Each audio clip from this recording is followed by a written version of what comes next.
Hi, we are Ben and my name is Tim. We are 2 out of 3 partners of BHSF from Zurich, and we thank you SRM for having us on this exhibition and tonight on this show. When we founded our office in 2007, there was a very strong interest in European post-war architecture, in everyday architecture, and also in everyday building tasks. So when we started, our first jobs were very, very rough and simple renovations. And what we did by that was nothing more than reclaiming a field of the building environment for architecture, which more or less was given up by architects to the building industry. And we started with some like 50s buildings, and we were fascinated by their, well, very, very informal qualities that they have. And what we tried to do with this project in Zurich was like preserving the qualities that they're already there, and which are not easy to preserve when you have to do insulation on the facade.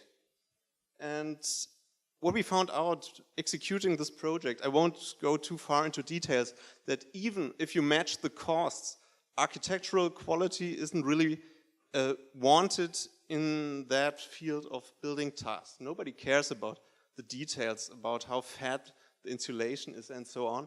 And it was a very long and hard process to tell the client that maybe he could take care of the details, and that is what we finally achieved in this project, that we could save the style of this 50s architecture, also doing insulation on the facade. And from that experience, we,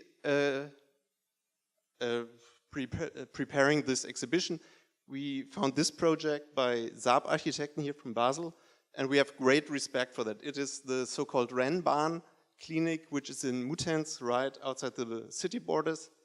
It was an abandoned like office or hospital building, and it was empty for years. And what BHSF Architekten, what they did, they actually also saw the qualities in this 1970s office building, more or less. And what they did minimal interventions to like leave the building, not to destroy it from scratch, and to make it reusable for student apartments for the next 10 years. And Ben will continue.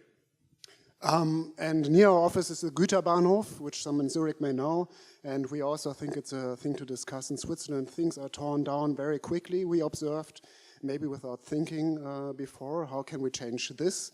Also, the architects are often collaborating in this kind of process, and sometimes it's very sad what kind of stuff is being torn down and mindlessly replaced. So that also is part of the respect for that project.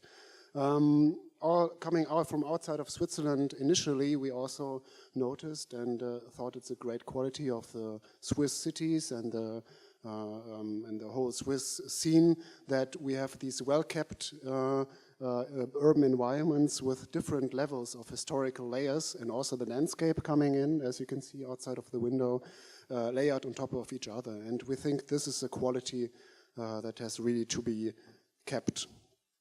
So accordingly, the questions we are bringing today are threefold.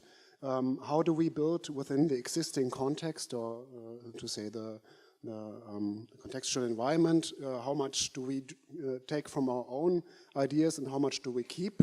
And how do we find this balance? This connects to the second question. How much do we accord to our own ego as architects?